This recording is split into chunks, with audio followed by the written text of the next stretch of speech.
Afternoon, everyone.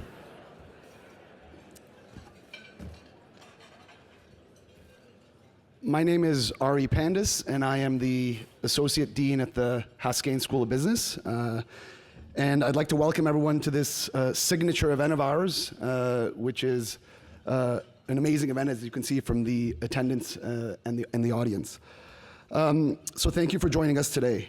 I'd like to start us out in a good way and take this opportunity to acknowledge that the land on which we gather here in the city of Calgary is located on the traditional territories of the peoples of Treaty 7.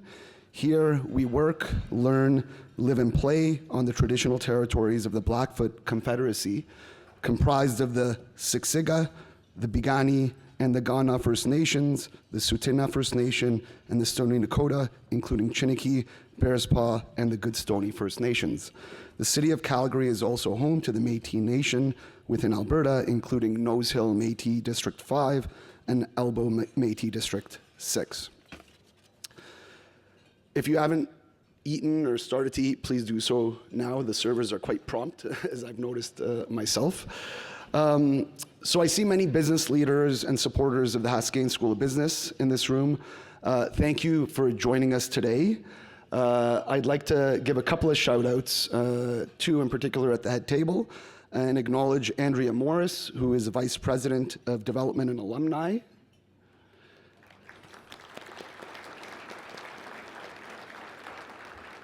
And the next one's a treat as well, the Honorable Lois Mitchell, 18th Lieutenant Governor of Alberta, who is here with us as well.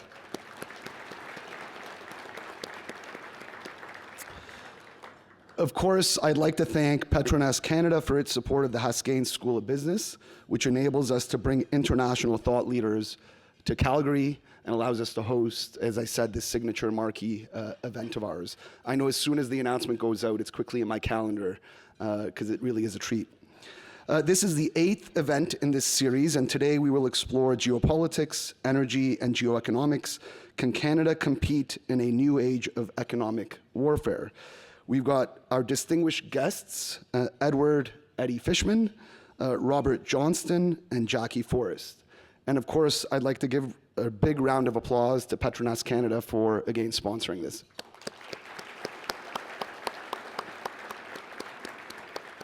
And I think we've got a few of their tables here from what I can see. Now, without further ado, I am so pleased to invite Shannon Young, General Counsel and Vice President of External Affairs at PETRONAS Canada, to the stage to share some remarks and to formally introduce our speakers.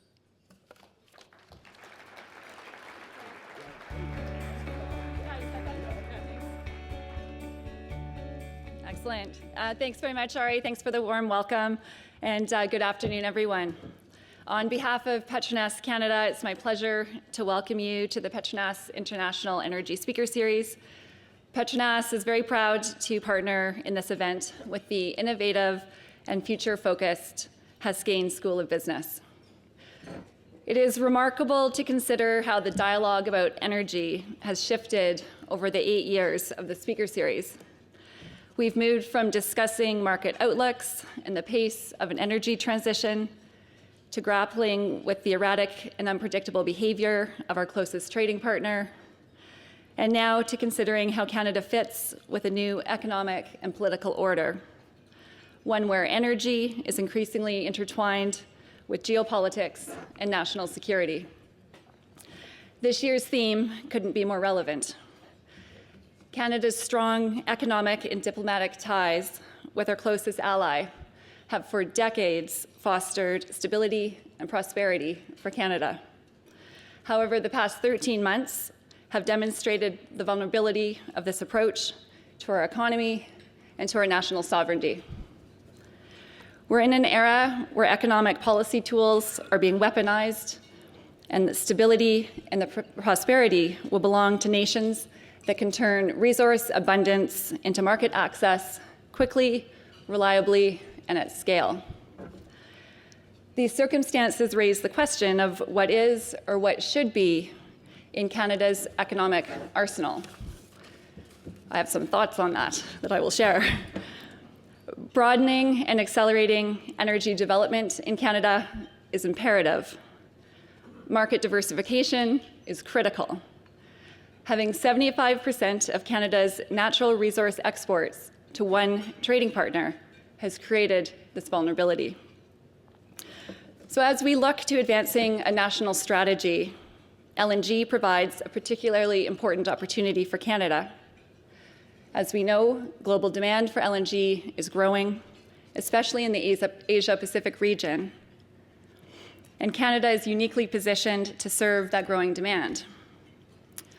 Projects like LNG Canada, which PETRONAS is a key partner, and as of yesterday, we have our 45th cargo en route to Asian markets. Projects like this are critical to strengthening Canada's competitive footing. While we celebrate the success of LNG Canada, it needs to be Canada's first and not last major LNG export project.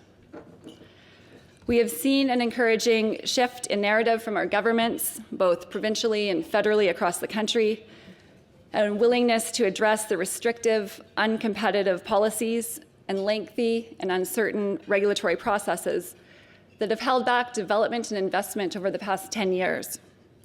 But more needs to be done at pace to make Canada's regulatory and policy environment competitive and to drive investment back into our country. I expect that our discussion today will reinforce why this is so critical, as we have the opportunity to hear from leading experts in policy, geoeconomics, and energy markets on how Canada can be best positioned to protect its economic prosperity and its sovereignty in this complex geopolitical environment. So I now have the honor of introducing our keynote speaker and panelists. To provide our keynote, we're fortunate to have Edward Fishman, who today said I can call him Eddie. Eddie is one of the world's foremost experts on economic statecraft. He is a strategist, a scholar, and best-selling author. His CV could take the next 20 so minutes for me to go through, so I will summarize that he has advised secretaries of state, shaped US sanctions policy, and now teaches the next generation of global thinkers at Columbia University. His work has been featured in multiple publications, including the New York Times, The Economist, Foreign Affairs.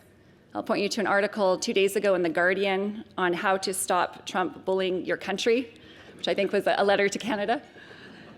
And his best-selling book, Chokepoints, uncovers how economics has become the new arena of global competition and conflict. Following the keynote, there will be a fireside discussion to examine the strategic considerations for Canada, where Eddie will be joined by Robert Johnston, a global leader in energy and natural resources policy, with deep expertise shaped by his leadership roles across academia, industry, and international advisory work. RJ has previously served as the Director of Research at Columbia University's Center on Global Energy Policy, and as a founder and CEO of the Eurasia Group's Energy, Climate, and Resources practice.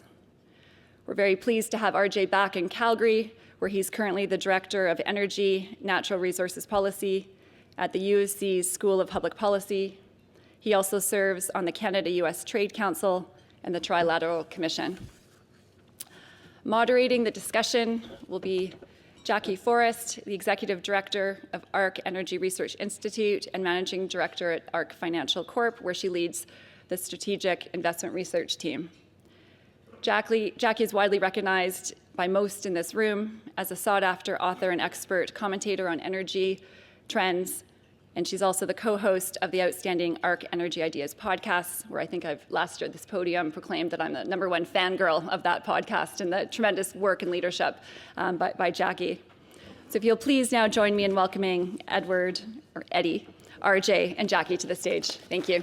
So everyone, thank you so much for having me here today. I'm particularly grateful to Shannon and PETRONAS Canada for having me, and for the University of Calgary. I was talking to RJ, who was my colleague at Columbia. I think we would struggle at Columbia to bring together an audience of 600 people for a conversation like this. So I'm incredibly impressed and honored to be here today. I'll also mention that when I told my wife that I was coming to Calgary in February, she looked at me like I was crazy. But I will note that it is actually 20 degrees warmer here than it is in New York right now. So I'm trying to extend my trip. And I'm also going to ask if we can get the Chinook to come visit us in New York sometime soon. So I'm going to talk to you for about 5 or 10 minutes, and then we're going to get to the fun part, which is a conversation. So for those of you who have not yet had the chance to read Chokepoints, my book, which I hope you'll give a look to, the thesis is that we are living in an age of economic warfare, in which sanctions, tariffs, and export controls have become the primary way that great powers compete with each other. And this process has become such a big deal that it's no longer relevant just for geopolitics, but it's actually reshaping the global economy itself. It's reshaping the business environment. It's reshaping the environment for universities as well.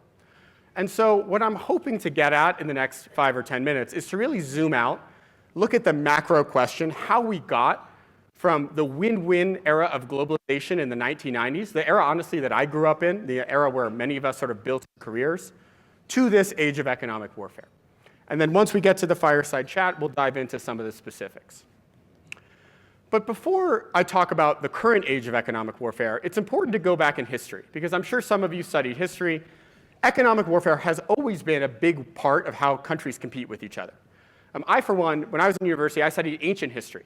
And the first example we have of sanctions is actually in the Peloponnesian War, 432 BC.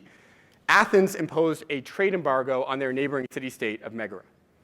In the 19th century, Napoleon imposed an embargo on Britain called the Continental System. And the entire concept of the League of Nations after World War I was really to threaten sanctions on countries to deter war. So we've always had economic warfare. But to illustrate what is different about economic warfare today, it's important to look at what economic warfare looked like right on the brink of this age of economic warfare, which is the 1990s. And for some who may remember, the canonical case of sanctions in the 1990s was the embargo on Saddam Hussein's Iraq. It went into effect in August of 1990, right after Saddam Hussein invaded Kuwait and annexed it.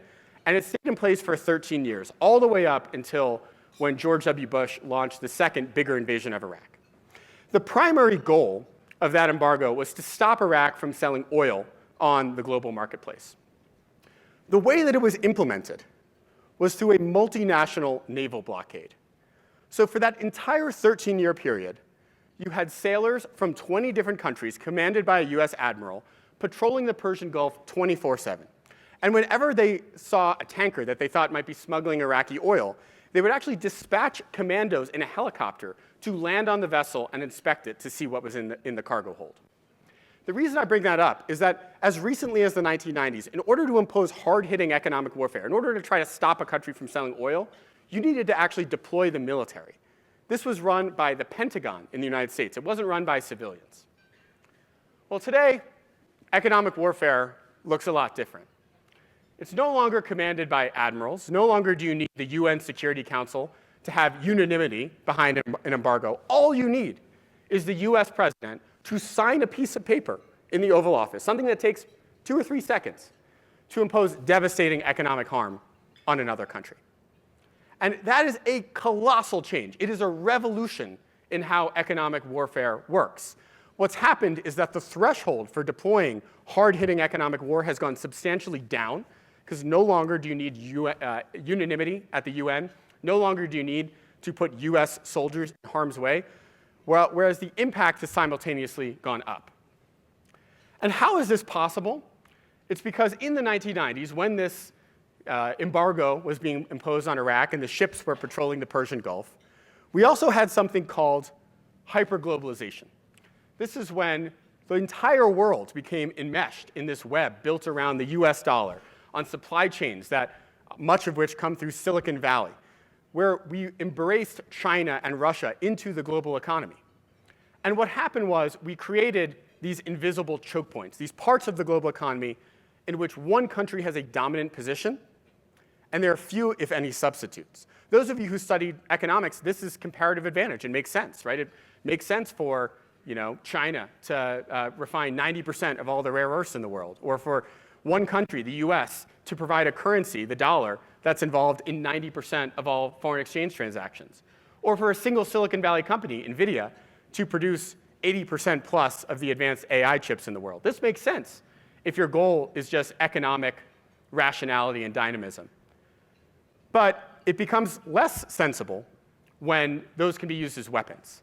And these very choke points have been weaponized increasingly, and that's really what is happening and reshaping the global economy today. You know, I'm often asked, to what extent is Trump responsible for all this? You know, is he sort of the godfather of economic warfare where, you know, when he came into the White House in 2017, he ushered in this new age of economic warfare? Well, in some ways, it is true. He's unique. He prefers to use tariffs, import taxes, in another put differently, over financial sanctions. He prefers to act unilaterally. So whereas presidents like Joe Biden and Barack Obama oftentimes would coordinate sanctions and export controls with countries like Canada, with the rest of the G7, the EU, Trump prefers just to act by himself. And of course, I think most importantly, he targets not just adversaries, not just countries that almost all Americans would consider rivals, like China, Russia, Iran, North Korea, but also allies. And those are different. Those, I think we need to appreciate that. That is not something we have seen from other presidents in the 21st century. But it's also important to note that he is just part of a broader trend. Trump is not the author of the age of economic warfare. In fact, every single president in the 21st century, from George W. Bush to Barack Obama to Trump's first term to Joe Biden, has imposed sanctions at twice the rate of their predecessor. That is an exponential increase that has cut across administrations. So while the targets have been different, and Canada, of course, did not bear as much of a brunt during Joe Biden as they have during the Trump administration, this has been an increasing weaponization that we've seen from the United States. And importantly, in the last 7 years or so, this trend has gone global, whereas countries all over the world are using economic warfare more and more. The use of sanctions and other trade restrictions have tripled just in the last 7 years. And if you just look at this through the prism of the WTO has rules about how trade works. There's this national security exception where countries can say, because of national security, I don't have to comply with WTO rules. This exception was only invoked 3 times in 2018. In 2024, it was invoked 95 times. So what explains this trend? It can't just be that Barack Obama and Donald Trump disagree on everything except for the fact that economic warfare is wonderful. There has to be some structural cause. And I understand I'm talking to an audience that is associated with a business school. And I also went to business school. And so it would be a problem if I didn't come with at least one framework, that some take-home value for you to file away in your notebook somewhere. And it's what I call the geoeconomic impossible trinity, which you have these 3 factors: economic security, economic interdependence, and geopolitical competition, in which you can only have 2 of 3 at the same time, but you cannot actually have all 3. And I'll explain. So during the Cold War, obviously you have intense geopolitical competition between the West and the Soviet Union. But there was virtually no economic interdependence. Right? The US was not dependent on the Soviet Union for anything, and the Soviet Union barely needed to use the dollar for anything. And so as a result, we in the United States or Canada, we weren't worried about the Soviet Union imposing sanctions on us or vice versa, because we had no economic interdependence. And so as a result, despite the fact that there was intense geopolitical competition, we still had a sense of economic security. Well, in the 1990s, the period of hyperglobalization I talked about a few minutes ago, we no longer have geopolitical competition to speak of. Right? We start viewing Russia and China more as potential friends than rivals. This is when our businesses embraced just-in-time supply chains, where we started offshoring jobs, manufacturing to China, when we started becoming dependent on Russia for energy. That's the Europeans. And so what happened was, because we no longer had geopolitical competition, we felt free to embrace economic interdependence without losing our sense of economic security. We weren't worried that China might cut off our access to rare earths, because why would we? They were our potential friend. Well, what's happening today, and I think this really does explain the exponential rise of economic warfare, is that geopolitical competition has come back with a vengeance. The US and China are at each other's throats. Europe and Russia are at each other's throats, and yet economic interdependence persists. And so this awkward combination of geopolitical competition on the one hand and economic interdependence means that we've all lost our sense of economic security. And when I say we, it's definitely true in the United States, right? This is what's driving the billions of dollars of investment in recent months into rare earth minerals in the US. It's what drove the CHIPS Act, where we invested in our domestic semiconductor capacity. It's certainly true in Canada right now, where there's talk about building additional oil pipeline capacity to the coasts, because you don't want to be totally dependent on a single monopsonistic buyer in the United States. It's true of China with their indigenization of their entire tech stack through Made in China 2025 and their successor industrial policies. This is what is happening. The reason why sanctions, tariffs, export controls are proliferating rapidly, it's because there's a haphazard attempt by countries all around the world to retrofit the global economy to fit today's geopolitical reality. And so with that, I will turn it over to our wonderful moderator, Jackie Forrest, for a conversation. Thank you. All right. Well, thank you, everyone. Sold out event 2 years in a row, so thanks for your coming, and thank you, RJ. I've known RJ for a long time, just got the pleasure of meeting Edward, I'll call you Eddie as well, today. But I read your book over the holidays, and I kind of thought, so congratulations on this book, quite an accomplishment. Thank you. I appreciate it. Yeah, I would, for those in the audience, you're familiar with the prize, Dan Jurgen, the history of the oil industry. This is really the history of the use of economic warfare, which went back as far as 400 before Christ, BC, with the Spartans. Didn't work out so well for them because it resulted in war. We're hoping that economic warfare doesn't just result in war, but definitely you've done a lot of work to help us learn. And now that this is the age of economic warfare, it's more important, I think, that we read books like this to understand it. But let's start with the first question to both of you.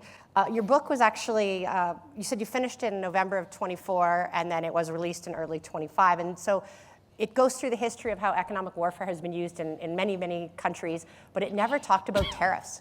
Tariffs are a new form of economic warfare. Before, they were trade policy. So maybe both of you can talk about tariffs. Now, one thing I got out of your book is there's weaknesses with all of these things. So are tariffs going to be an effective tool long-term for economic warfare? Yeah, so the whole principle of my book is that what makes economic warfare effective today is these choke points. They're asymmetric leverage that countries possess. And there are really three criteria that make something a choke point. You need dominant market share, you need a difficulty of substituting it, and you need the ability to weaponize it against another country without it blowing back on yourself. So the dollar is a great example. 90% of all foreign exchange transactions obviously has dominant market share. Difficulty of substituting, good luck finding another reserve currency. You'll be waiting for decades until you get there. And then I think the most important one, in terms of asymmetric leverage, I mean, this is something that's frightening if you're not in the United States. The US can cut off virtually any country, any company, specific company from the dollar. It'll impose dramatic pain on that specific company. We saw this on Lukoil and Rosneft a couple months ago, and it won't affect the United States at all. So it's totally asymmetric. When it comes to tariffs, let's go through that list. So does the US have dominant market share? Well, the US is the biggest importer in the world. So, and ultimately tariffs as their import taxes, so what you're really doing is you're weaponizing other countries' access to your market. The US is the biggest importer, but we only account for 13% of global imports. 13. Substantially lower than the 90% market share we see for the dollar or for AI chips. And so for most countries, it's actually pretty survivable to not be able to sell into the US market. We actually saw that last year, where Brazil and India, for a long period of time, were hit with 50% tariffs, and both countries still managed to dramatically increase their exports. For Canada, obviously, it's a little different, right? Canada sells 75% of their exports to the United States. You might say, well, for Canada, it is a choke point, and it's difficult to substitute. But I think it actually fails on this third criteria. Is it something that the US could weaponize asymmetrically against Canada? I don't think so. Because Canada is also a massively important trading partner to the United States. If the US were to cut off trade with Canada, it would obviously be devastating for Canada, but it would also send the US economy into a recession. And if there's one Achilles heel for US economic warfare, it is that we have a very low political pain tolerance when it comes to our markets going down even by a percentage or two. So I do not believe that tariffs are an effective tool of economic warfare. Okay, and RJ, we had the threat of 25% tariffs on energy earlier this year. Based on that, do we have to worry about that coming back? I mean, there are discussions that maybe that'll come back. Well, it's funny being on the stage with Eddie, because usually I'm the optimistic one, and now I feel like I need to be pessimistic. A little bit, if you'll indulge me. I think Eddie's points on Canada obviously are very well made, that we sometimes forget because we're under constant assault here from south of the border, rhetorically speaking at least. Yesterday was the bridge in Detroit, and it's something new every day. But Eddie's core point about our economic interdependence, including energy, where there's no real substitute for our heavy oil flows into the U.S. Midwest and Gulf Coast, we talk about Venezuela later, that is a source of strength for us. But I want to make a different point, which is I think what the whole world, including Canada, is getting used to, that comes from Eddie's book, is the idea of tariffs being deployed not just as an economic tool to protect a particular sector or to resolve a dispute on economics with some country, trading partner, but as bleeding into this sort of national security domain. So we're living in a world where national security tools, most of the stuff in your book was talking about adversaries, as you mentioned. Now these tools are being deployed against allies. And I think for Canada and other middle powers, it's sort of hard to know where we fit into that world. So that was one of my key takeaways from the book as well. Okay, well, on that, let's talk about the middle powers. You may have heard about this speech by Mark Carney at Davos. I haven't heard about it. He gave a speech? Right, and of course, it made news around the world, and he talked about the middle powers need to collaborate to defend their interests. And you just recently put out this article in The Guardian, which I do recommend people check out. And you talked about, what do you do about Donald Trump if you're some of these countries. Yours was specific to Europe. So I guess the question for you is, do you think that the middle powers should collaborate? Do you agree with Mark Carney? And what should they do? Like, what coordination should be happening? Look, I'm always hesitant to give advice to people living in other countries, because you guys know your situation the best. But what I will say, looking at the countries that I think did the best job in 2025 of sort of dealing with Donald Trump's tariffs, there are really three countries that stand out to me. It's India, Brazil, and China. And if you look at sort of the commonalities, what did they do that was well? I kind of came up with these three factors that were sort of common. The first is what I would call resolve. And I think India is a great example. In August of last year, Trump whacked India with 50% tariffs, ostensibly because India was buying Russian oil. I think most people believe it was because Modi refused to nominate Trump for the Nobel Peace Prize, which, cardinal sin, as we all know. And so what did Modi do, right? He didn't sort of scurry to Trump hat in hand ready to make a deal the way the European Union did a couple months earlier. What he did was he galvanized public support to endure some short-term pain, right? He basically carved out this public stance of defiance. And look, I'm married to a woman whose parents are from India. I can tell you that Indians, I think elbows up would have also applied to India in August and September of last year. And so I think that resolve was really important. The second factor is what I would call resilience. And Brazil, I think, did a really good job with this. And that's, can you adapt? Can you find other markets for your product? So Brazil, been selling coffee and beef and all these types of things to the United States. They quickly said, we need to find other markets. And they started selling more to China and other parts of Asia. And so Brazil literally had the single best year for its exports in 2025, despite the fact that it was under a 50% American tariff. And I think if you look at it from the US perspective, I think the White House has to respect that and say, wow, these guys showed that under our coercive pressure, they could adapt. And I'll note that Trump had actually imposed sanctions on a Brazilian Supreme Court judge who had been prosecuting Bolsonaro, the previous Brazilian leader. He actually dropped those sanctions a couple months ago very quietly. So Trump has backed off this policy from Brazil, I think largely because Brazil showed resilience. The final factor that I think is really important is retaliation. Countries are very uncomfortable with this, but to be clear, the single biggest geoeconomic story of 2025, par none, was not the Liberation Day tariffs. It was China's export controls on rare earth elements to the United States in April of 2025. Because that single-handedly discredited the China hawks in the Trump administration and has pivoted US policy in a much more dovish position on China. Because what China showed was that it actually had the ability to idle American factories in the Midwest, just by weaponizing this choke point. I think it really rattled the Trump administration, and it showed, frankly, that when countries push back, they can actually establish some level of deterrence. Not that there's not necessarily an escalatory spiral, right? It's not necessarily that you're going to wind up having the U.S. then try to impose even tougher sanctions, and you sort of, it's a race to the top. It actually wound up being de-escalatory with the United States. So I think that is an important lesson that all the middle powers have to internalize. Yeah, and Eddie, I think the the rare earth story is such an important one because just this last week, it really did rattle the Trump administration, in part because they actually returned to a multilateral table for resolution. They actually reached out to 57 countries to try to form some kind of trading alliance around rare earths that would include price floors and joint finance. It's like, wow, this was like the first Trump administration, or even dare I say it, the Biden administration. But it's probably one of the only examples where the Trump folks have opted for a multilateral approach instead of a unilateral or bilateral approach. And I think it's because precisely the vulnerabilities around rare earths vis-a-vis China are so high. Yeah, I agree. Okay, well, RJ, I put the Canadian overlay here. So those are great tools to be used. But when I look at the Canadian circumstance, I don't know that we have them. We can't just like India or Brazil just start exporting our products to other markets because we don't have the infrastructure. Can we really do to retaliate against a country that we share the border with, but also like 80% or 75% of our trade? Do we have options like that? I'm glad you both mentioned the Brazilian infrastructure, because if you've been down there, it's pretty incredible.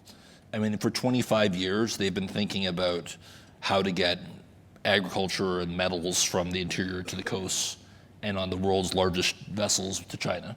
So they're way ahead of us on that front. So there's probably some lessons for Canada on that front. I think it goes back to what Eddie said, which is we know that we can build more market access to Asia Pacific. We've done it with TMX, we've done it with LNG Canada. It's just taking too long. So I think the message that Eddie said about are countries willing to take some pain in the short term, right, while you're building those diversification strategies is the real question. Will we have the patience? Will we have the determination to do it? I hope we do, because unlike most other countries, to your point, Jackie, we have such a large relationship with the U.S. that it's going to be much harder for us to diversify than Brazil. Brazil already had a huge relationship with China. They already had the infrastructure. So to Eddie's point, the question is whether or not we'll have the resolve, your first of your 3 Rs, to actually see this through. Okay, well, let's move. We're going to talk a bit more about pipelines, but let's move to Venezuela on a lot of people's minds at the start of this year. Actually, you need to add another chapter because there was no chapter on Venezuela, but there's obviously been decades of sanctions on that country. And yet, in the end, military intervention was needed to pluck Maduro out of the country. What can we learn from this? Does this say that if we have to put sanctions in place over decades, then they just don't work and military is the only option? Look, I'm often asked, I think one of the most basic questions anyone who works on sanctions is asked is, do sanctions work? It's actually like a fairly common question. The thing I always found peculiar about that question is I also had the good fortune, in addition to working on economic statecraft in the US government, I also worked at the Pentagon for the chairman of the Joint Chiefs of Staff, so the top military advisor to the President of the United States. And one question I never heard asked at the Pentagon ever is, does a bomb work? Well, obviously, a bomb works to blow things up, but it oftentimes doesn't necessarily get you the political change that you want, right? I mean, look at the US war in Afghanistan, right? We wiped out the Taliban pretty quick. We stayed there for 20 years. We left, and then the Taliban came back to power.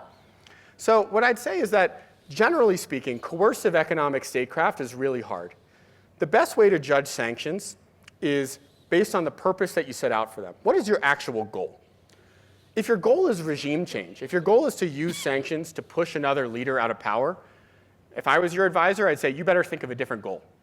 Or, if you're serious about regime change, you got to think about the use of military force. There are very, very few examples in history where economic pressure has led to pushing governments out of power. I think the lesson from Venezuela, and I think it's a frightening lesson, honestly, when you think about Trump, is that if you set your goal too high, if you set an unrealistic goal for economic pressure, you may be inadvertently putting yourself on a slippery slope to military pressure. Because in the first Trump term, going back to 2018, 2019, that was when Trump said, we're going to do maximum economic pressure on Venezuela to try to push Maduro out of power. And they said Maduro's an illegitimate leader. They recognized a different leader of Venezuela, a guy named Juan Guaido. At the time, I believe in 2019, they imposed sanctions on PDVSA and stopped importing oil from Venezuela. And then, of course, Trump comes back in 2025. He looks at this file and he says, well, Maduro's still there. So let's try maximum pressure again. So they try it again. And they realized that the only thing left on sanctions, the only other sanction you could possibly do to potentially pressure Maduro would be to threaten secondary sanctions on Chinese refineries and banks who are buying Venezuelan oil. Well, as I mentioned a few minutes ago, after the Chinese rare earth embargo, the US has been very cautious about doing anything that might inflame economic tensions with Beijing. So I think we sort of inadvertently got ourselves down this path where, because we had set the goal so high at the beginning that we needed to get Maduro out of power, that we inadvertently put ourselves in the path to military force. And I do worry that when Trump does come out and say, we need to push the Iranian regime out of power, or we need to annex Greenland, that sort of rhetorical commitment sometimes can lead to policies that might not have been intended or rational at the outset. Not rational behavior. Interesting. Okay, well, obviously as Canadians, we're very concerned because there's a broader issue here with this U.S. ambitions for dominance in the Western Hemisphere, which we are part of. And one of the reasons, there were many reasons for why the actions in Venezuela, but one was, well, the Chinese and Russians, they were getting too close because actually the sanctions just pushed them more towards those authoritarian type countries. And we didn't want them having this position so close to the doorstep of the United States. Now here we are in Canada, we want to build this pipeline. Because we've made it so hard to build things like oil pipelines, I don't know that like a Western publicly owned company is going to build an oil pipeline here. And you know that our Prime Minister just made a trip to China where they signed an MOU to maybe collaborate on energy and even have China invest in our energy infrastructure. Would that be acceptable to the Americans, or would they view that as a threat, maybe as they did with Venezuela? And RJ, I'm sure you've put a lot of thought into this as well. Look, again, I'm always cautious to give advice to people in other governments. I would be cautious though about getting too much in bed with China, because I'm quite confident that U.S. policy is not going to be adversarial toward Canada forever. We have too close of cultural ties, family ties. We are neighbors. Geography is not going to change. So while we may have dust-ups every once in a while, I don't think we're going to be adversaries. One of the few things I do believe there's political consensus on in the United States is that we should not be more deeply integrating ourselves with China. So while would Chinese investment be acceptable to finance construction of a pipeline in sort of a minority ownership sense? Potentially. But would it be a good idea to allow China to control Canada's energy infrastructure, or a good idea for the Canadian auto sector to be completely reliant on China? To me, I think that would be not just bad for US-Canada relations, I think that's bad for Canada. I mean, China is an authoritarian rival superpower, right? They are a country that has a totally different vision of the world. I heard Mark Carney's speech. I was kidding when I said I hadn't listened to it. And he talked about Canada standing up for liberal values, right? What does that mean if you are totally beholden to the Chinese Communist Party? So while I don't think I think it does make sense to selectively engage with China, I would be wary of becoming overly dependent on China. RJ, I'll just add another question. There's been talk that the Americans want to revive the Keystone. They want to build, and I don't know if the economics or the fundamentals support that. Would they want us to sell our oil to China, or could you see them launching tariffs on us or some other type of economic warfare to stop building a West Coast pipeline? I think there's two things. One is, as far as Keystone goes, I think if you tie that back to Venezuela and Trump's public statements, what Trump wants, as crazy as it may sound, is a flood of oil in the U.S. He wants low gasoline prices. He'd love to have Venezuelan exports, Canadian exports, Keystone XL, the more the better. That may not be what the shale industry in Houston wants to hear, but that's the direction he's going, because his main concerns politically are inflation and affordability. As far as the Chinese investment goes and trade goes, it's important to remember that the U.S. itself is a massive exporter of commodities to China. So that part of it, I think, is okay. The question that Eddie laid out around ownership structure and influence over the infrastructure is where the bright lines are. But even that, my own view is that investing in energy infrastructure, oil and gas, is probably less politically sensitive in Washington than investments in the electrical grid would be a sensitive area.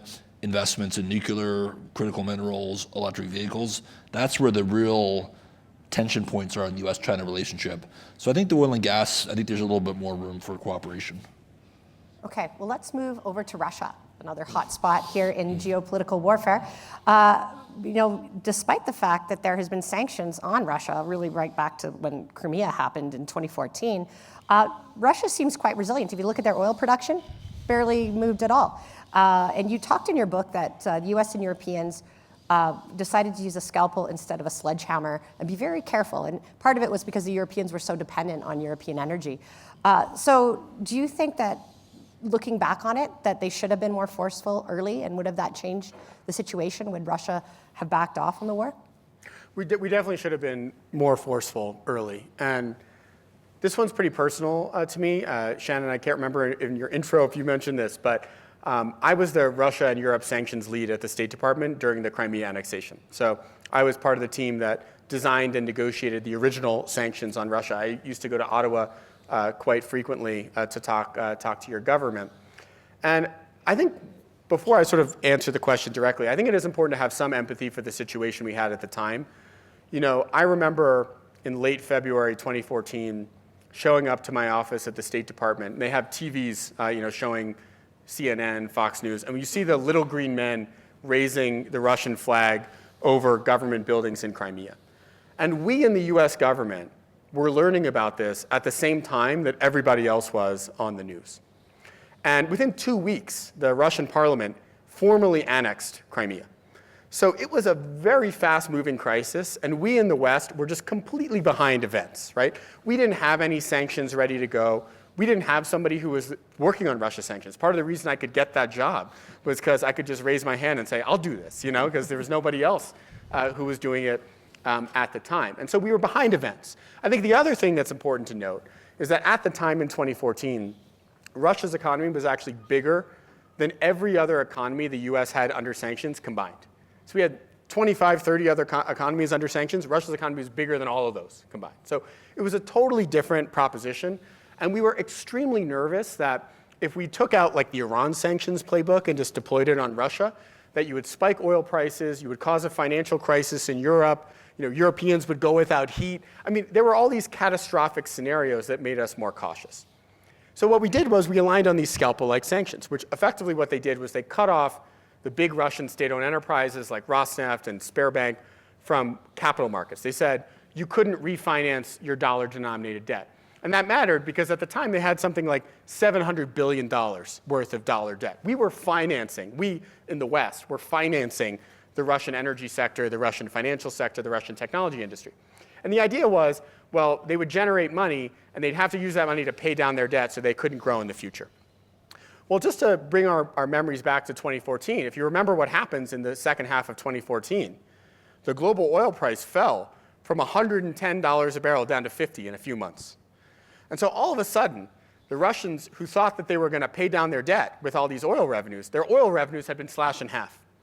And so in the winter of 2014, 2015, Russia was in a massive financial crisis. Their economy was actually contracting at an annualized rate of 10%. And there was actually signs in early January 2015 that Russia was being deterred. You had the self-appointed leaders of the Donetsk and Luhansk People's Republics come out and say that they no longer wanted to build Novorossiya. They basically said, we don't want to do it. So we thought we were having a deterrent impact. But Merkel, the German chancellor, and Hollande, the French president, they saw this situation and they said, hold on a second. These sanctions were supposed to be a scalpel. They weren't supposed to be a sledgehammer. And that was when they went to Minsk, the Belarusian capital, in February 2015. They spent 18 hours straight in a hotel room with Vladimir Putin and Petro Poroshenko and negotiated the Minsk ceasefire agreement. This agreement, by the way, was not worth the paper it was written on. It was actually violated as it was being signed. The Russians took an additional city in Ukraine a week later. And then 2 months later, the Germans signed the Nord Stream 2 pipeline deal with Russia. And so I think the tragedy of this whole situation, going back to 2014, is that Putin learned two lessons from that experience. One was, goodness, the West has tremendous power over my economy. They can just send me into a recession, and that is unacceptable. But the second lesson was that these decadent democracies in the West, they don't have the political spine to prosecute an economic war against me. He didn't believe that we had the will in the West to actually go toe-to-toe with him. And I think that's the tragedy, because if you go up to more recent times, 2021, 2022, when Joe Biden came out and said, if you invade Ukraine again, we're going to impose the most devastating sanctions that have ever been imposed, I think Putin said, yeah, right. I've seen that story before, and you don't have the spine to do it. And so, yeah, we should have been much tougher back in 2014, and when we had the chance to deliver a knockout blow, we should have done it. My only little piece of color I can add to that is thanks to Eddie, working with him at Columbia. When the big war started in March 2022, it became evident to me, as I'm sure it did to Putin 10 years before, that at the Treasury Department, there's one team of people thinking about how do we destroy the Russian economy with sanctions, and the next room over there's people like how do we protect the American economy from the Russia crisis. So that to your framework, your impossible triangle, that was it in action. Like we can either punish the Russians and shut down their oil and absorb some of that pain ourselves, or we can try to do it with the scalpel and maybe not get the same effect, but at least we won't be hurt in our economy. So that's a great case study of the challenge. Can I add one quick thing on that? Because I think another important point about economic warfare in general is that incrementalism is usually a really bad idea. And I'll just explain it because maybe this will make sense. You know, there's a tendency for policymakers to ratchet up pressure incrementally because you kind of want to wait and see what happens. But if you think about it, the other country, when you impose a new sanction on them, they're then immediately adapting, right? They're trying to find ways around it. They're creating front companies. They're diversifying their trade. And so if you actually look at what happens from the economic pressure standpoint, if you ratchet up incrementally, the pressure is actually flatlining. Because with each little incremental step, the other side is adapting. So you're oftentimes better off actually going big sort of from the beginning, sort of going for the knockout blow, as opposed to saying over the next 10 years, every day we're going to gradually increase the pressure on you. But the country has to be ready for some pain, right? Yeah. And Americans and Europeans didn't want to have any pain in terms of higher energy prices. Well, let's talk about today. I have noticed that there's been a trend of more sanctions coming on Russia. Rosneft and Lukoil you talked about. Sanctions on India recently. Well, they threatened a tariff and took it away so they would stop buying the Russian oil. Seizure of these Russian shadow fleet tankers. So do you think this is going to help push us towards a peace deal? And what are the chances of a peace deal? I'd like to hear from each of you in 2026. At the beginning of the year, hopes were high, but I think they're starting to fade. The Russian economy is hurting. I think one of the big myths I hear out there is that Russia sanctions have been ineffective. Because my response would be, well, compared to what, right? Had you not done sanctions on Russia, what would Russia's economy look like right now? I mean, military Keynesianism, the idea that you're just funneling all of your state resources into building capacity for your military, generally speaking, it's very stimulative for an economy, right? Meanwhile, Russia's economy right now is in stagflation, right? They have effectively zero economic growth, inflation well over 10%. They've had interest rates that have been, hovered between 15 and 20% for a long time. There's basically no productive investment in Russia outside of the government funneling money into the military. So the Russian economy is hurting, and I do think that specifically the sanctions on Rosneft and Lukoil, by increasing the risk premium of buying Russian barrels amongst refineries like Reliance in India, has clearly blown out the discount for Russian crude. Like if you look at Russian crude, the discounts now are getting to $15, $20 a barrel. We haven't seen discounts like that since late 2022, early 2023. So I do think Russia is heading for a substantial economic collapse.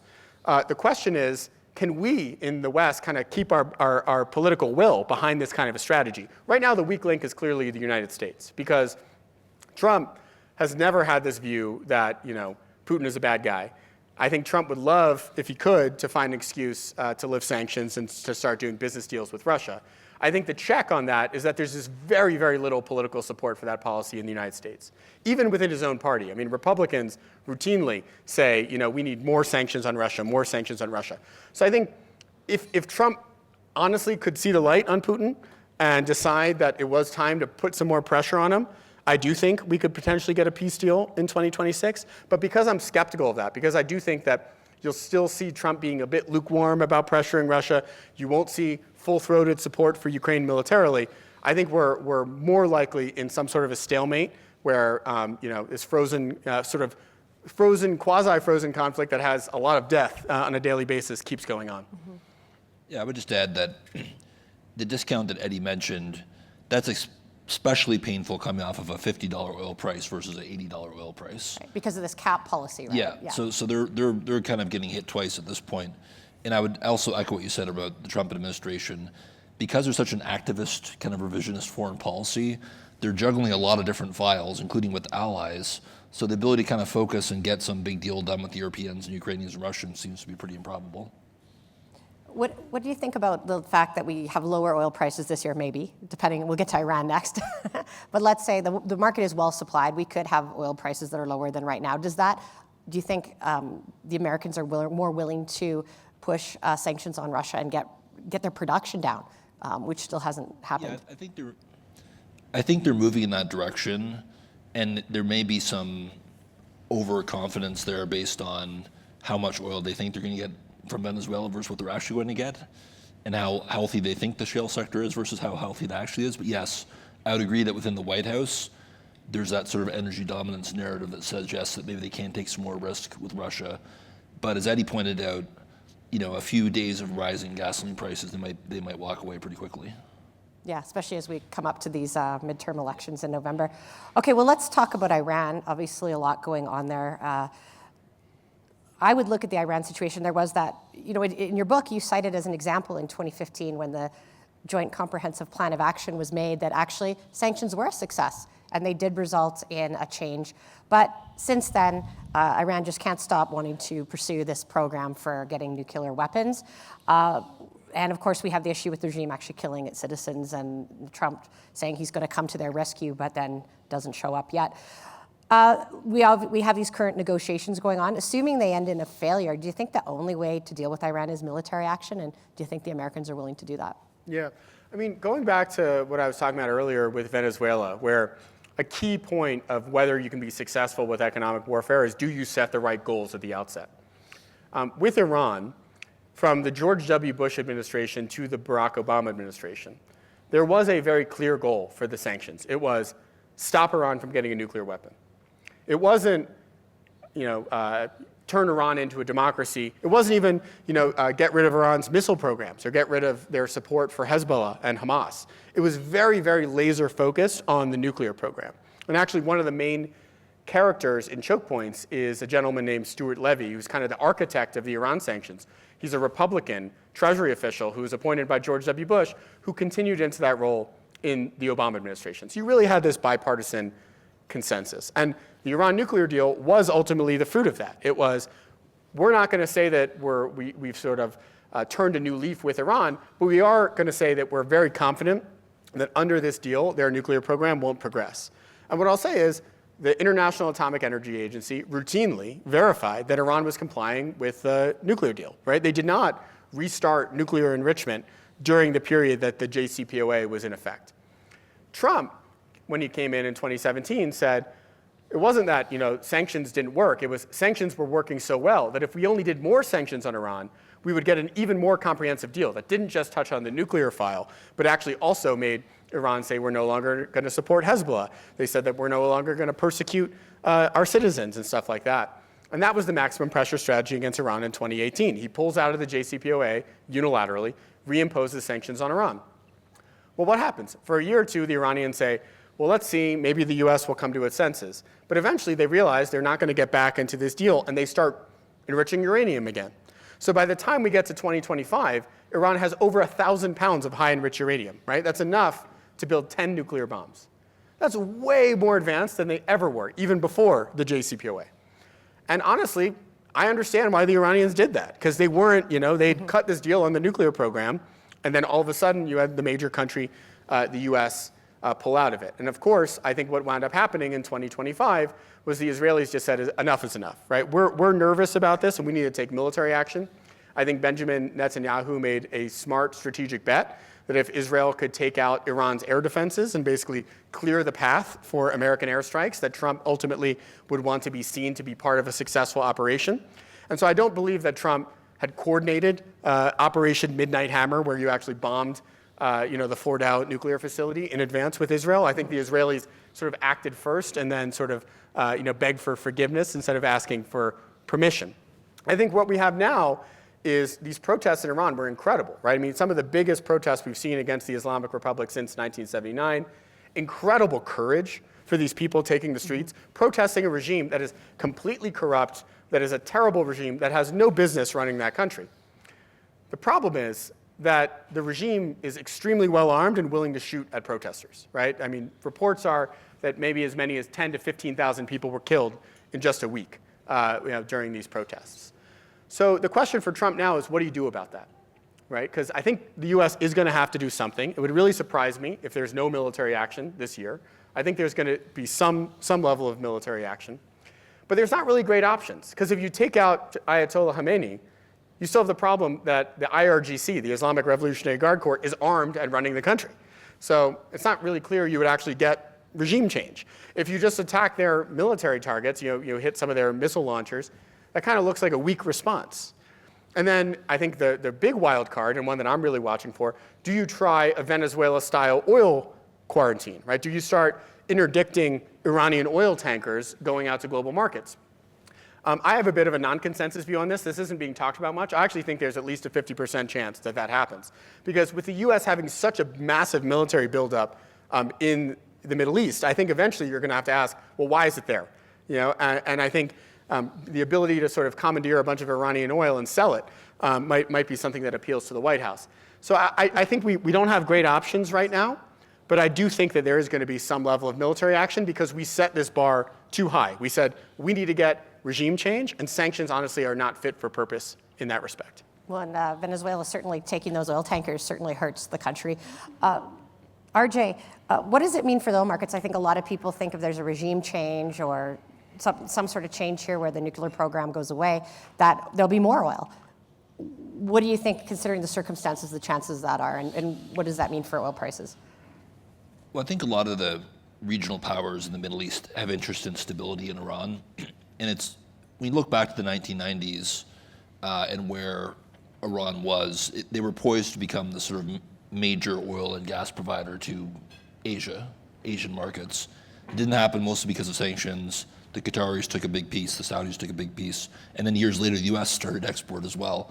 So I think unlike Venezuela, the Iranian oil and gas sector is actually in pretty good shape, and they could bring more barrels in pretty quickly.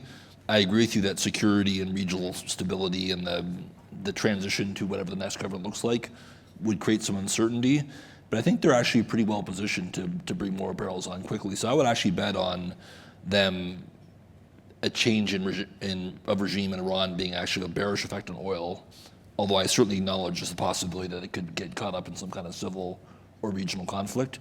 I think the more likely outcome is that you would actually see more barrels coming from Iran. If they can get a stable regime. Yeah, that's the big F, right? out from under the sanctions. Right. Okay, well, let's move to China. China is a big part of your book, and the difference with China is they have a lot of things that make the West vulnerable.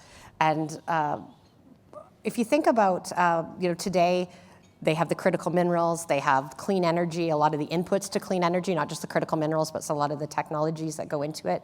And they've shown that they can yield those things against the West. The one thing I think the West has that I got out of your books is the advanced computer chips and the fact that China can't do those yet. And that we're ahead on AI, although depending on what you read, maybe China's ahead. It's a race that seems like it's very close. So if you think about 5 years from now, do you think that China has got any vulnerabilities? Do they make their own computer chips? Did their AI development get to the point where the West really has no levers that they can pull against them? So I think I'm glad you asked this because I think, and this sort of loops back to the conversation about Canada and China. To be clear, what the Chinese Communist Party is trying to do, what Xi Jinping is trying to do, they're going for full self-sufficiency, right? They want what economists call autarky, where any sort of high-end technology, they want to do it all themselves, from the rare earths to the batteries to the actual finished vehicles themselves. And if you look at what they've accomplished in the auto sector, I mean, it's awe-inspiring, right? I think 5 years ago, they made a fifth of the number of vehicles that Ford makes, and now BYD makes more vehicles than Ford every single year, right? They're now by far the biggest auto exporter in the world. And so you got to honestly be impressed by their industrial policy. And I think they're going to continue doing this. I think they look at countries like Canada and even like the United States and their sort of vision of the world as commodities producers, right? We're going to give them oil and maybe some agricultural foodstuffs and stuff like that. And then they're going to be the ones making the technology. What I'll say, though, is they're still a long ways off from that. Because on frontier technology, it's still Silicon Valley that really dominates. And when you look at the rare earth export controls from last year, I mentioned the biggest geoeconomic event of 2025, a lot of people came out of this saying China has escalation dominance over the United States. Basically, China has bigger economic weapons than America has.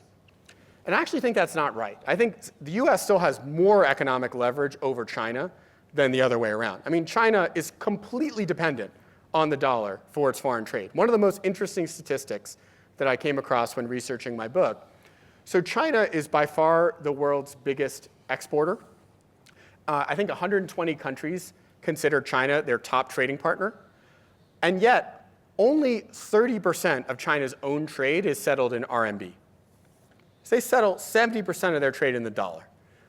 And you got to think, like, they're selling stuff to other countries. They should be able to say, pay me in RMB, right? People have talked about the petro yuan. Why isn't Saudi Arabia paying China RMB for their oil? It's because the dollar is the dominant reserve currency, and it's got tons of advantages that the RMB doesn't have. That's a huge vulnerability that China has right now, and they're not going to break it anytime soon. We mentioned advanced semiconductors. China cannot make advanced AI chips at scale. And while China has incredibly impressive human talent in terms of AI researchers, they've got amazing energy resources, which are really important when it comes to data centers. If they don't have the chips, they're not going to win the AI race. The US is going to win the AI race. And that's why I think China is trying to maneuver to get access to more advanced NVIDIA AI chips right now. I think the difference between China and the US, it's not in terms of economic leverage. It's in terms of this political pain tolerance. It's maybe the US has a 10 out of 10 leverage, whereas China has a 7 out of 10 leverage, but the US isn't willing to take even a 1 or 2% hit to GDP or the stock market, whereas China is. And so I think that's where China has the advantage. It's on pain tolerance. It's not actually on economic leverage. Okay, well, let's talk about the dollar, because there's been a lot of views in the last year since your book's come out, concerns about the long-term strength of the US dollar, driven by their rising debt, the increased use of sanctions, which are causing, there are some oil payments that are made outside of the US dollar today, and questions about the Federal Reserve's independence. So do you have confidence that the dollar is going to remain a tool that the Americans can use to use for economic warfare, or does the dollar start to reduce in its relevance? So I think the dollar is pretty secure as the world's leading currency over at least the next decade. But I do think we are at an inflection point in which we could potentially go one of two ways. I don't think that if you zoom out, sort of fast forward 10 years, that we're going to be exactly where we are today with the dollar. One scenario, which I think is slightly more likely, maybe 60% likelihood, is that the dollar very slowly loses share across the key use cases of money as a unit of account, medium of exchange, and store of value. More and more of these Chinese payments will be settled in RMB instead of dollars. I don't think they're going to get to 100%, but they'll continue to chip away. Countries like in Europe, I think, will successfully use the euro for more of their trade. It's possible that central banks continue buying up more gold and relying on commodities instead of the dollar for reserves. And so in that world, the dollar is still sort of the king of the hill when it comes to currencies, but it's slightly less powerful than it is today. There's another possibility, though, and it's actually the possibility that I think the Trump administration is going for, that Scott Bessent, the Treasury Secretary, is going for, which is actually to usher in a new era of even more comprehensive dollar dominance. And that would be a world where everyone around the world is using dollar-pegged stablecoins to do everything, from paying your employees in Turkey to getting out a loan in Argentina.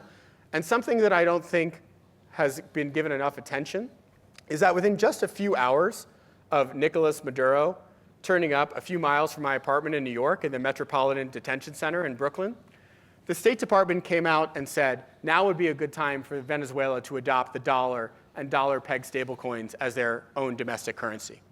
And the petro yuan, which actually had been used by China to pay Venezuela for oil, that 500 to a million barrels a day, is now being paid for in dollars. So I do think there's a world where, and again, I don't think it's necessarily the base case scenario, but it's a significant chance, maybe 30, 35% chance, that we actually could have a period of even greater dominance 5 or 10 years from now if the Trump administration's strategy on stablecoins actually works. So you haven't put all your savings in gold, I guess.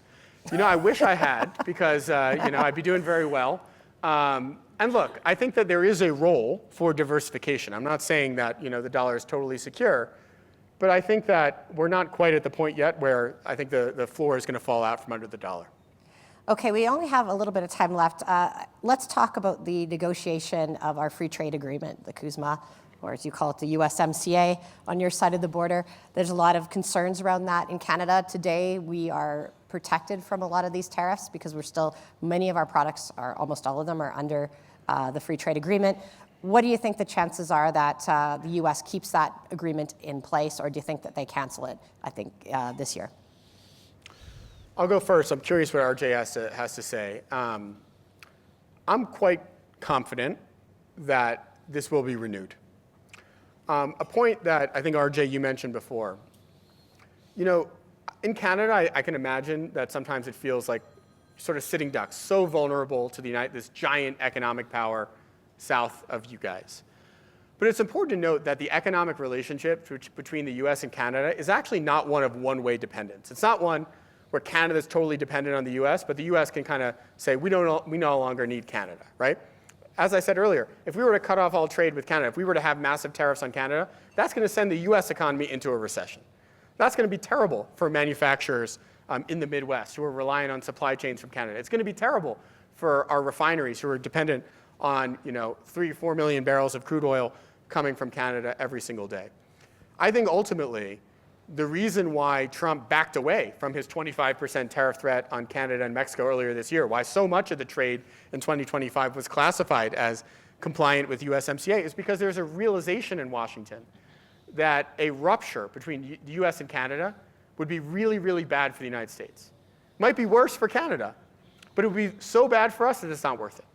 So maybe easy for me to say, from my position, but if I had to bet, I'm quite confident that USMCA, or as in Calgary, I will pay my respects, CUSMA, will be renewed. It's funny, after 25 years of living in the US as a Canadian, I started saying USMCA too, so I need to go back to CUSMA. But look, I think if Trump renews CUSMA, it'll be because he's been forced to by Congress, governors, CEOs, unions, people who actually want the status quo. But don't forget, our own Prime Minister has been talking about a new framework. And I'll be curious to see if whatever deal lands is not just about trade, but about the issues in your book, right? What is the joint US-Canadian policy towards China, as we discussed earlier? What are we doing in the Arctic vis-a-vis Russia and China? What are we doing in critical minerals? So I think the next CUSMA that comes out is going to look a lot different and have a lot more elements of the US-Canada relationship on the table. Okay, well, we're finishing on a positive note. Thank you so much, RJ and Eddie, for all of your thoughts. The past year has been a bit of an emotional Trump roller coaster here for all Canadians. And so you've given us a framework to think about financial warfare and how people think about it, and some optimism that maybe the US does have some vulnerabilities and Canada maybe can get through this period. And of course, we all hope here in this room that all of these threats result in us getting some more export capacity for all of our natural resources to other markets. And one thing that really sticks with me, it's in your last chapter, it said, if economic warfare stops working as choke points weaken, then we might not like the alternative. And so it's a lot better than the alternative, which is kinetic warfare. So thank you very much, and thanks to the audience.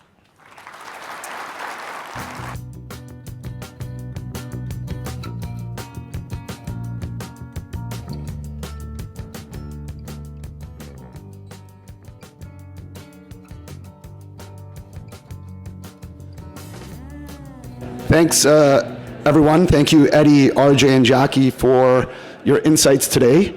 My other day job is being a finance professor, and I guess I was subconsciously going there because I swiped Eddie's notes when I was up here. I often don't allow cheat sheets on an exam or a presentation, but you scored an A+ without them, so you did a fantastic job, as well as the other panelists.